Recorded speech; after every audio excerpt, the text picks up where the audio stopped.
तर का म्हणता पोट्टे हो, मी Smith mini blogger from Gadchandur. तर भाऊ कसं आपल्या उन्हाळ्याच्या याच्यानं कशी आपली शाळा सकाळची झाली होती. मग कसं भाऊ तयारी केलो, बसचा टाईम झाला, बस आली तर भाऊ बसमध्ये बसलो.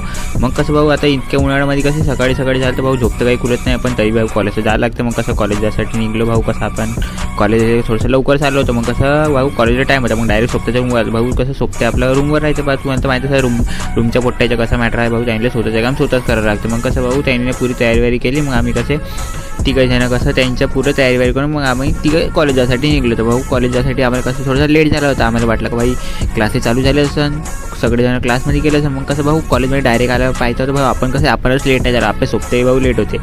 पोट्टे आम्हाला हे चांगलं वाटत होतं का माझ्यासोबत माझ्या 2 सोबत्या बी लेट झाले होते. मग कसं भाऊ आम्ही डायरेक्ट आलो क्लासमध्ये. भाऊ क्लास तर भेटली होती. मग कसं भाऊ आमची फर्स्ट क्लास झाली. तर भाऊ क्लास झाल्याबरोबर पोट्टे म्हणे का आपण बाहेर जाऊ म्हणे. भाऊ एक कसं यांचं कसं भाऊ कोठेही माहोल करायलाच पाहिजे भाऊ. जशी एक क्लास झाल्याबरोबर डायरेक्ट आपण बाहेर जाऊ म्हणे. तर भाऊ हे कसं 2 आपल्या सोबत्या भाऊ यांनी क्लास बंक मारले होते. यांच्यासाठी मला एकच म्हणायचं आहे, ऐसा मत करो मेरी जान, लाइफ में कुछ अच्छा करो यार.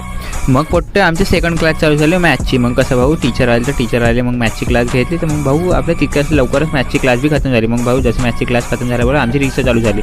मग भाऊ बाकी सगळ्यांना टिफिन आणला. तर मग कसं आपल्या सोबत्यांचा टिफिन नाही आला तर हा मोबाईल पाहत होता.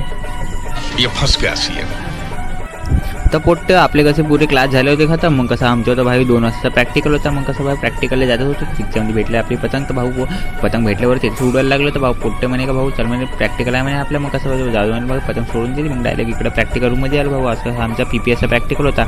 मग कसं भाऊ मॅडमने काही जास्त सांगलं नव्हतं. कसं आमची लवकरच सुट्टी झाली होती. मग कसं भाऊ आम्ही घरी जायसाठी निघलो. तर मित्रांनो कसं वाटलं ब्लॉग, ठीक वाटलं असेल तर लाईक आणि फॉलो मारून टाका. तर भेटू नेक्स्ट ब्लॉगमध्ये.